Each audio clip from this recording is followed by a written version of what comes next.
last time we went out, we got some good kings and we put this gear through a bit of punishment. So before I head out tomorrow, I'm going to redo these traces. I'm just going to show you how I do it.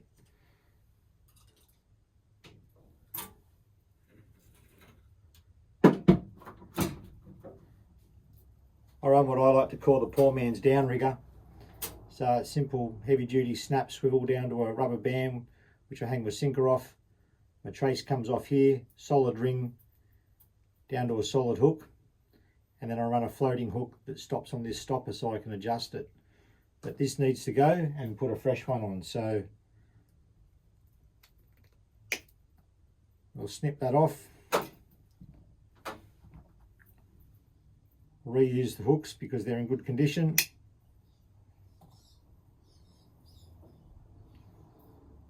Down here, I'll reuse that hook and I'll reuse the bead. This will end up in the bin. Line of choice, some 80-pound mono. First step, easy enough. We're just going to do a simple 4-twist uni. 1.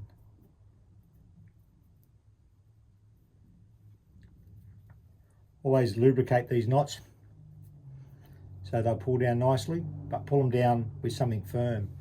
So I like to get a pair of pliers, hook that on something. I can grab that trace.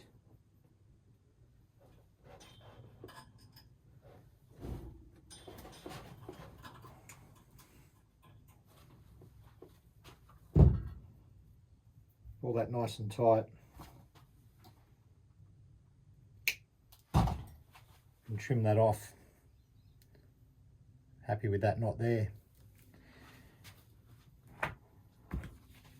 My trace needs to be long enough so that by the time the swivel is at the tip of the rod, the fish is within netting distance or gaffing distance. So I'll snip that off. Next step is to thread on my little glow bead. And I think we might just stop to put some glasses on.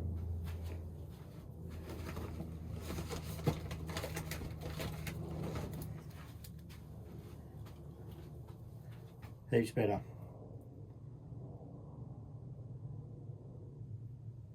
Thread the bead on the line. And then come in through the eye of the hook backwards and drop that down to the bead.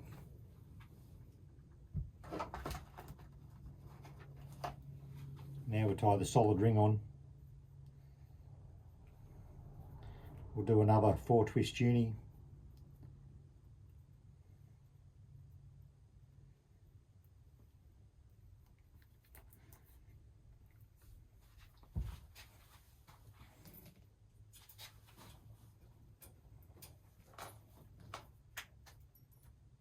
Lubricate, pull down nice and firm.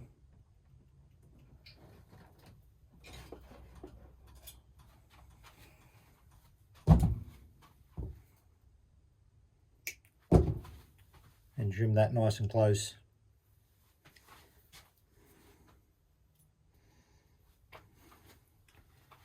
My next little step is to stop this hook sliding all the way down so that I can position the hook like a sliding snell.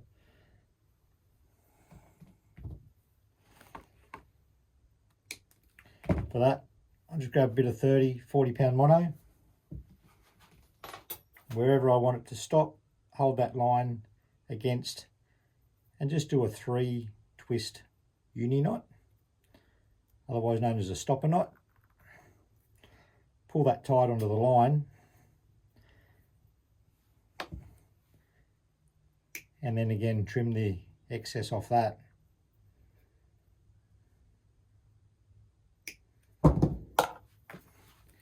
Now what will happen is that as that bead drops down the line, it'll stop on that stopper knot, which will hold that top hook.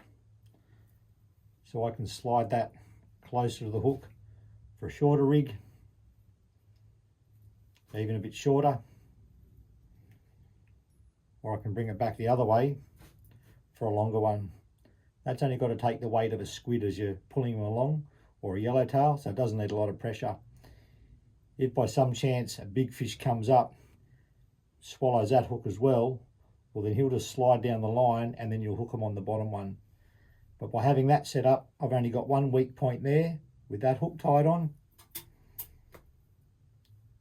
Second weak point there.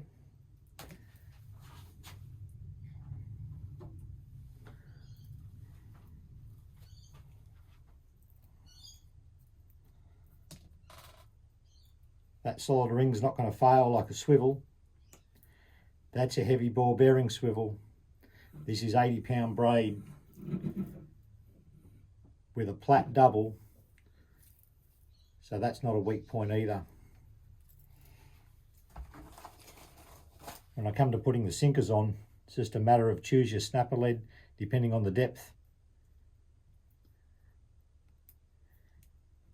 Feed that through the eye, drop the sinker back down onto it, and there's your weight.